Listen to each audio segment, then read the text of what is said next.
पास time है, 26 तारीख तक मान जाए और वरना फिर हमें मनवाना पड़ेगा। घुसेंगे दिल्ली के अंदर जबरदस्ती, इनके सारे बैरिकेड तोड़ के घुसेंगे, गोली मारे, लाठी मारे, जो करना है इनको करें। 70 और मार लेंगे बस ये गोलियों से, और हम क्या कर सकते हैं? हम किसी को नहीं छेड़ेंगे, हम किसी को नहीं मारेंगे, लेकिन मर जाएंगे मरने के लिए। ये बताइए चढ़ूनी साहब, उसके बाद मैं सुप्रीम कोर्ट के पहलू पर भी बात करूंगा, लेकिन जहां मैं आपसे बात कर रहा हूं ये सिंघू बॉर्डर है और यहां से लगभग आधा किलोमीटर आगे स्टेज है और उससे 100 मीटर आगे पुलिस की बैरिकेडिंग है, मल्टी लेयर, कई लेयर। वहां से लेकर आधे किलोमीटर तक पुलिस ने, बल्कि 1 किलोमीटर तक घेराबंदी की है। आप कह रहे हैं 26 तारीख को हम दिल्ली में दाखिल होंगे, किसान गणतंत्र दिवस परेड में शामिल होंगे, तो ये कैसे होगा? क्या ये चेतावनी तक ठीक है, लेकिन इसको अमल करेंगे तो लगता है कि बहुत बड़े टकराव की तरफ बढ़ सकते हैं? नहीं, एक कन्फ्यूजन है। हमने अभी तक ये कोई राय हमारे में पास नहीं है कि गणतंत्र की दिवस की परेड को डिस्टर्ब करेंगे। दो चीजें हमने कहा है, हम अपनी परेड करेंगे, वो एक मैटर है। एक होता है हम उनकी परेड करने नहीं देंगे, वो हमारे पास नहीं है। उनकी परेड को डिस्टर्ब करेंगे ऐसा हमारे संगठन में पास नहीं हुआ। कल फिर मीटिंग है, हो जाए तो अलग बात है, अभी तक नहीं हुआ है। लेकिन हम दिल्ली में 26 तारीख को इनके सारे बैरिकेड तोड़ के इंटर करेंगे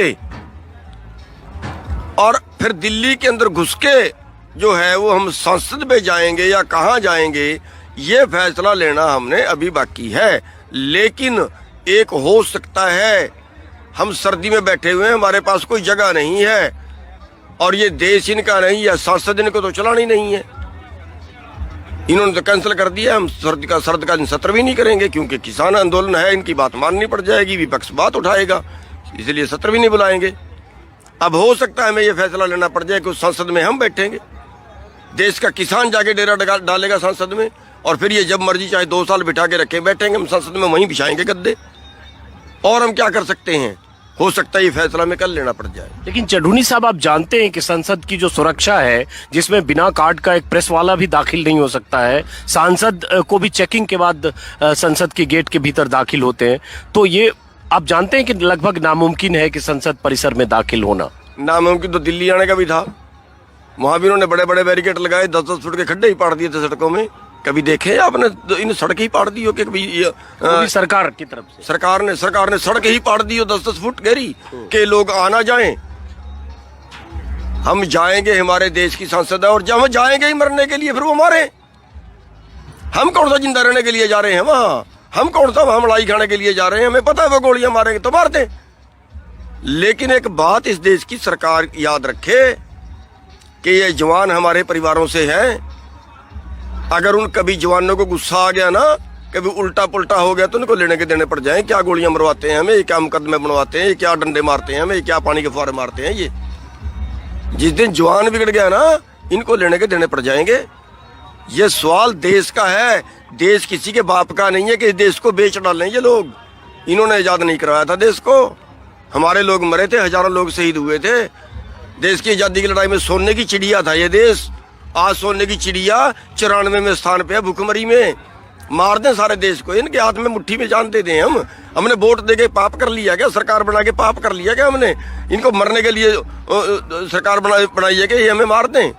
इसके लिए हमने सरकार नहीं बनाई थी। कोई लोकतंत्र नहीं है कि सारा देश एक तरफ खड़ा है और ये लोग कानून पे कानून बनाए जा रहे हैं, कानून पे कानून बनाए जा रहे हैं, देश का खजाना खाली करके भी पूंजीपतियों को दे रहे हैं। अरे 5 लाख करोड़ पिछले साल निकाल के पूंजीपतियों को दे दिया। किसका था वो खजाना? हमारे टैक्स से भरा है। हमने तेल खरीदा 1 लीटर तो 50 रुपए टैक्स दिया उस पे, वो खरीद निकाल के दे दिया। 70,000 करोड़ दे दिया मारुति को, 70,000 करोड़ दे दिया देश के बिल्डरों को, 5 लाख करोड़ निकाल के बांट दिया। आज 15 लाख करोड़ का एनपीए है पूंजीपतियों का। हमने खा लिया का देश उन पूंजीपतियों ने खा लिया। उनसे उनकी चमड़ी धड़ के क्यों नहीं वसूल सकते? हमारे ऊपर 2 लाख रुपए अगर कर्जा है तो मर गया किसान फांसी खा के। 2 लाख रुपए के लिए उसकी फोटो लगा दी बैंकों में, 2 लाख रुपए के उसको जलील कर दिया इन्होंने। जमीन आज भी हजारों किसान खुदकुशी करते हैं, हर रोज 20 से 25 किसान खुदकुशी करते हैं। पिछले 15 साल में 3.5 से 4 लाख करोड़ के बीच किसान मर गए जो रिकॉर्ड में आए हैं। ये कीड़े मकोड़े हैं क्या? हम लड़े ना तो और क्या करें? चारा क्या है हमारे पास? कोई रास्ता नहीं है हमारे पास जिंदा रहने का। अच्छा ये बताइए, आप चूंकि अब लड़ने की बात कर रहे हैं, कल भी बात जीतेंगे या मरेंगे जैसी बात भी अंदर हुई मीटिंग के दौरान, एक देखा मैंने नोट दिखाते हुए कोई किसान। अब बात कर रहा हूं कि सुप्रीम कोर्ट का एक दरवाजा है जिसको कल कई किसान नेताओं ने कहा कि हम सुप्रीम कोर्ट नहीं जाएंगे, चुनी हुई सरकार है, सरकार ने ये कानून थोपा तो सरकार फैसला करे। सुप्रीम कोर्ट को लेकर आप लोगों की क्या राय है? क्या सुप्रीम कोर्ट में किसान यूनियन जा सकती है? आज तक कोई फैसला आपने सुप्रीम कोर्ट का देखा जो उसने सरकार के विरुद्ध कर दिया हो? कोई एक फैसला बताइए।